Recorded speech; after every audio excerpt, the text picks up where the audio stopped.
गाड्या सुटल्या गाडी क्रमांक 2 सुटला आणि 2 मध्ये गाडी बाद झाली आणि 3 गाड्या पळतात.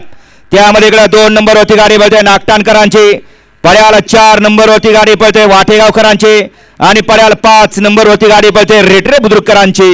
लढत चालू आहे. कोण होतोय गाडी क्रमांक 2 चा गट विजेता? पड्याल रेटरेकर आणि आड्याल वाटेगावकर. अतिशय सुंदर अशी लढत झाली. सर्जा पड्याल होता ईश्वरपूरकरांचा सर्जा आणि आड्याल होता वाटेगावकरांचा सर्जा. कोण झाला सेमीला पात्र? निकाल गेला P3 लाईव्हच्या कॅमेऱ्यात. घ्या गाडी क्रमांक 3 ची बैलगाडी मालक गाड्या लावून घ्या आणि बैलगाडी मालकाने लक्षात घ्यायचं आता 1 ते 7 खाली गेलाय. वेळ आपल्याकडे भरपूर शिल्लक आहे. गट थोडेसे आहेत. 5:15 ला फायनल घ्यायचं आहे. त्यामुळं बैलगाडी मालकाने लक्षात घ्या आता 7 पळून आला की 5च गट जातील. 8, 9, 10, 11 आणि 12 चे बैलगाडी मालक गाड्या झुपायला घ्या.